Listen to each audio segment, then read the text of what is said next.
KPK menetapkan Menteri Sosial Juliari Batubara dan 2 pejabat pembuat komitmen di Kemensos serta 2 pihak swasta sebagai tersangka kasus dugaan korupsi dana bantuan sosial COVID-19. Komisi Pemberantasan Korupsi atau KPK yang menetapkan mantan Menteri Pertanian Syahrul Yassin Limpo sebagai tersangka dugaan korupsi di Kementerian Pertanian.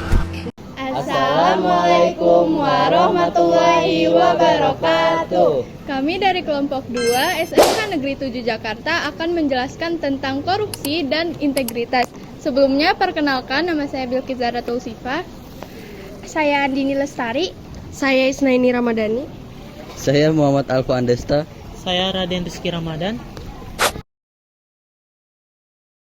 Kalian pasti pernah mendengar kata korupsi kan? Apa sih korupsi itu? Menurut KBBI, korupsi adalah penyalahgunaan uang negara dan sebagainya untuk kepentingan pribadi maupun orang lain.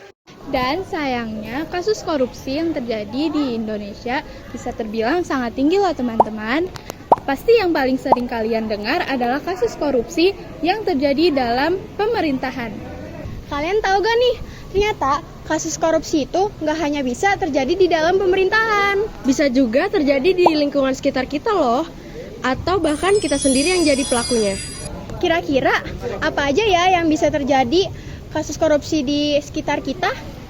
Ayo kita lihat contohnya.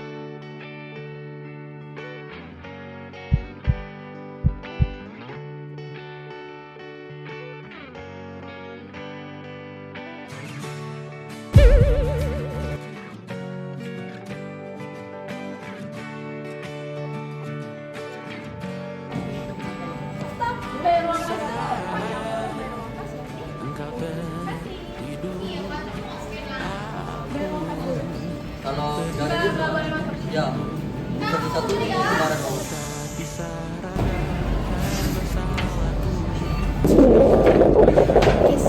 Kantin yuk. Ya, uang aku udah habis lagi. Uang aku juga pas-pasan. Apa pakai uang kas aja? Kalian kan udah pada bayar. Eits, ada yang perlu kita ingat. Ada juga yang namanya korupsi waktu. Pak, izin ke kamar mandi ya.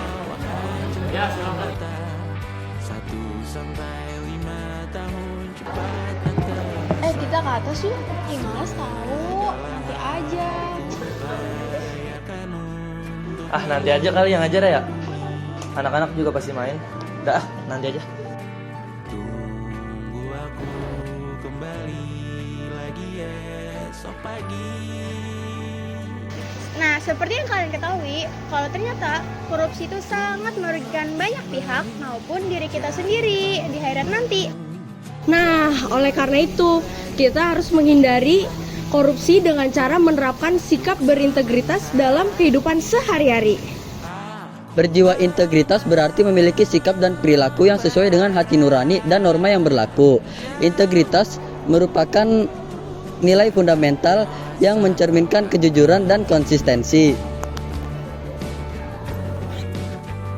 Berjiwa integritas juga memiliki banyak sekali dampak positif loh teman-teman. Di antaranya adalah meningkatkan kepercayaan, kerjasama, dan juga menciptakan lingkungan yang sehat dan positif. Integritas sangat penting sebagai bentuk tanggung jawab atas diri. Integritas dapat diterapkan dalam kehidupan sehari-hari, baik dalam lingkungan kerja, keluarga, maupun masyarakat. Telat lagi. Mana nih? Assalamualaikum, Pak. Maaf Pak, saya telat, Pak. Sudah jam berapa ini? Kenapa kamu telat? Saya telat tadi karena kesiangan dan juga jalan macet, Pak. Sekarang jangan ikuti pelajaran saya. Cepat keluar dan hormat kepada tiang bendera. Pak.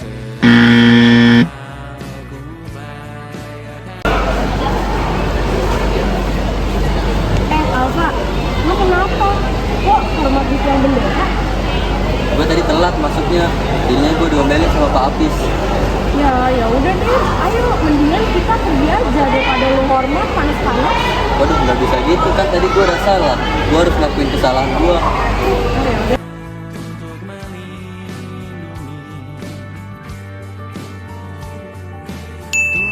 Orang memiliki integritas selalu berpikir terlebih dahulu sebelum berbicara, sehingga perilaku dan tindakannya sesuai dengan apa yang diucapkannya.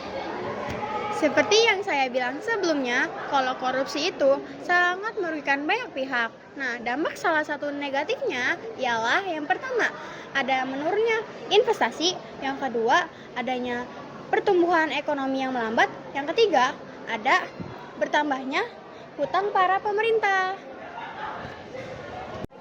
Jadi mulai sekarang stop korupsi dan ayo kita menjadi Indonesia yang anti korupsi dengan menjadi siswa berintegritas.